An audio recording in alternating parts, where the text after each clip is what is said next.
রাসূল তোমায় ভালোবাসি। আসসালামু আলাইকুম ভাই। ওয়ালাইকুম সালাম ভাই, ভালো আছেন? জি ভাই, ভালো আছেন? কেমন আছেন? আলহামদুলিল্লাহ আমরা ভালো আছি, অনেক ভালো।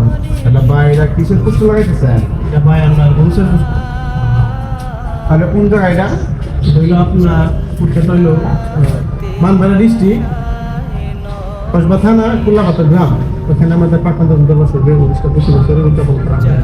মাশাআল্লাহ, তো আপনারা যান, আমরা লেগা খাওয়া দাওয়ার সুব্যবস্থা করা আছে, সমস্যা নেই ইনশাল্লাহ, কোনো সমস্যা হবে না। আপনারা যান, আপনারা সাথে আমার তাদেরকে বললেন কারণ তাহলে আপনারা এটা এই কোন গ্রাম থেকে আপনারা আসছেন? আমরা হইলো আপনার সুনিবের হসপিটালের সামনে থেকে আসছি আর কি। ঠিক আছে, আপনার দরবার শরীফ হইলে আপনার বানবেরা কসবা। আর আমরা প্রতি বছরই উরুষটা এটা করি আর কি।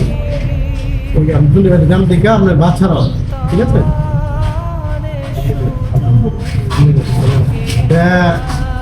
আশা করি আপনার সার্টিফিকেট আরো যারা আছে তাদেরকে বলে দিয়ে ইনশাআল্লাহ দিয়ে যাওয়ার চেষ্টা করবো। কিন্তু আপনি যেটা বলছেন সরাসরি মনে হয় অনেক সুন্দর বা এই ভালো। এই আমরা সুন্নি জামাতের মানুষ, আমরা যেখানে 3 মাসে ওলামা কেরামদের সমাবেশ হই, উরুস মোবারক হই, আমরা সেখানে থাকি যাই, আর ভালো লাগে। আচ্ছা ভাই, ভালো থাকবেন। যে সময় পাই আর আচ্ছা, আশা করি গেলে ইনশাল্লাহ ভালো হবে। ভালো থাকবেন।